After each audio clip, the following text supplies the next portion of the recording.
यशस्वी प्रधानमंत्री और दुनिया के सबसे लोकप्रिय राजनेता आदरणीय श्री नरेंद्र मोदी जी, मंच पर उपस्थित जूना अखाड़ा के आचार्य महामंडलेश्वर पूज्य स्वामी अवधेशानंद गिरी जी महाराज, पूज्य स्वामी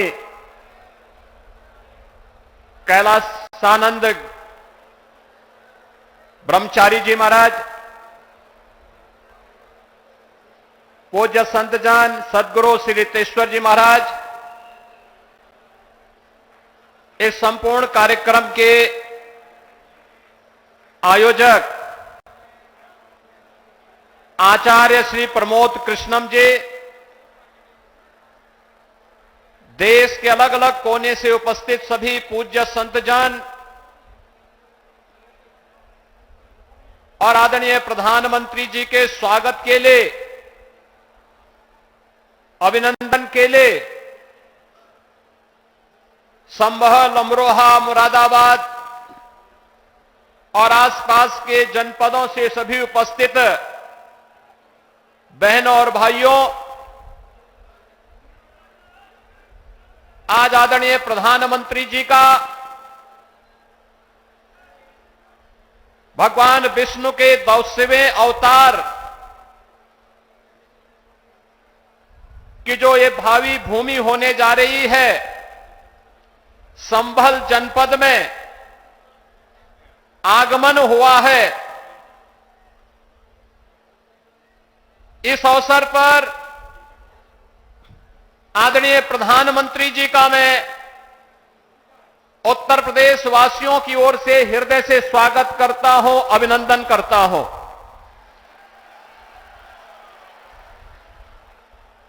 अयोध्या में 5 सदी के इंतजार को समाप्त करने के उपरांत प्रभु श्री रामलला के भव्य मंदिर को बनाने और रामलला को विराजमान करवाने के उपरांत पहली बार संयुक्त अरब अमीरात के अबू धाबी में भगवान श्री नारायण के ही भव्य मंदिर के भव्य उद्घाटन कार्यक्रम के उपरांत आदरणीय प्रधानमंत्री जी का आगमन इस संभल जनपद में हुआ है।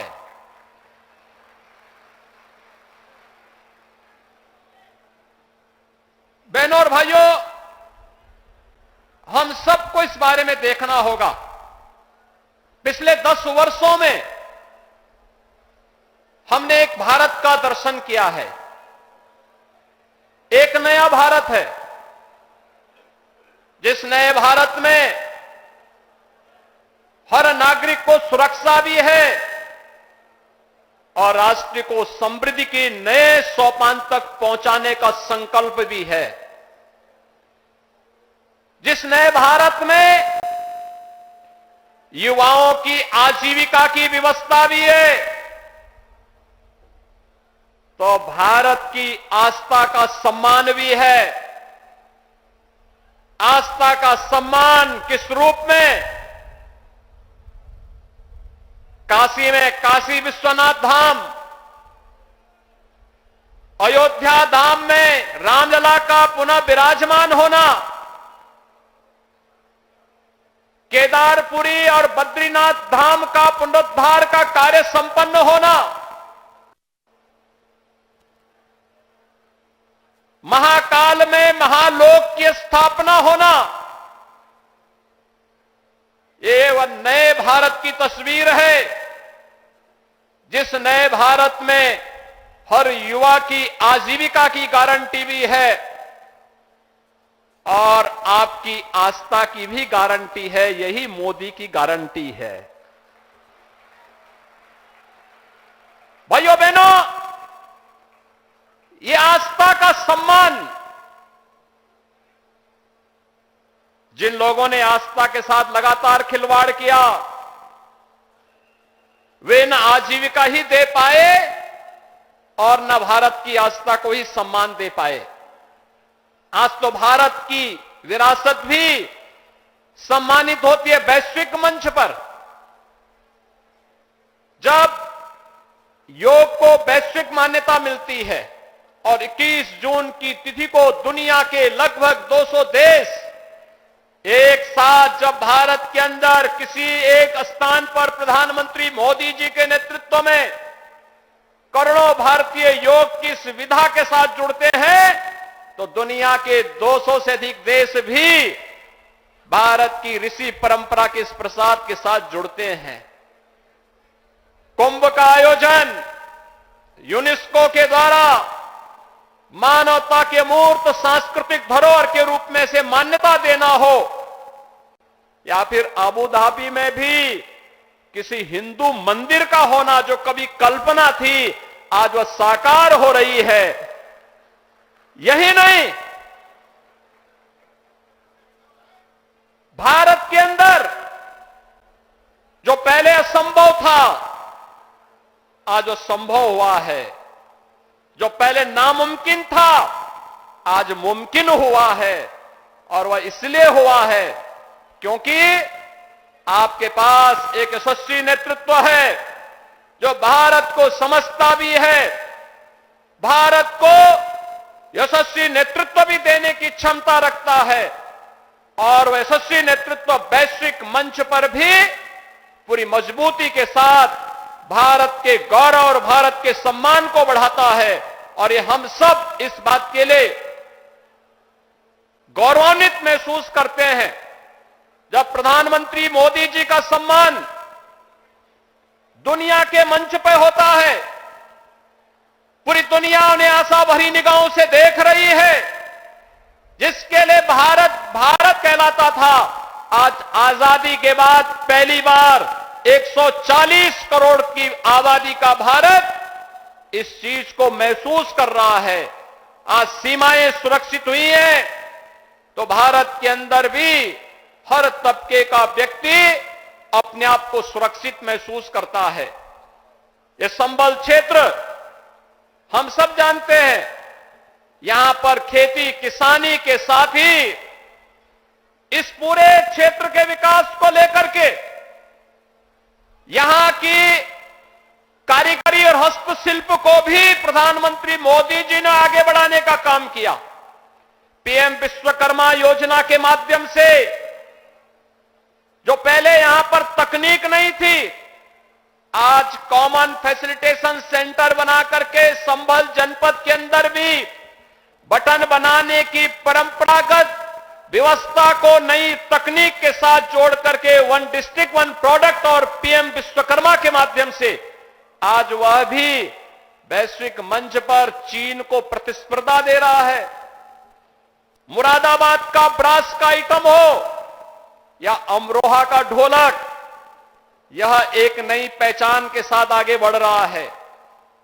ये चीजें पहले भी थी, लेकिन जिस निराशा और हताशा में थी, आज इस नए भारत में एक गरीब को मकान भी मिल रहा है, तो इंफ्रास्ट्रक्चर के बड़े कार्य हो रहे हैं।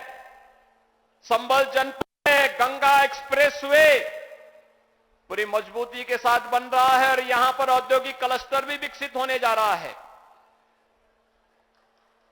आने वाले समय में संभल से प्रयागराज की दूरी, और 2025 में जब प्रयागराज कुंभ होगा, हमारा प्रयास होगा, उस समय डबल इंजन सरकार का प्रयास है कि उस समय प्रयागराज में गंगा एक्सप्रेसवे से पश्चिमी उत्तर प्रदेश और देश के अन्य भागों के लोग प्रयागराज पहुंचे।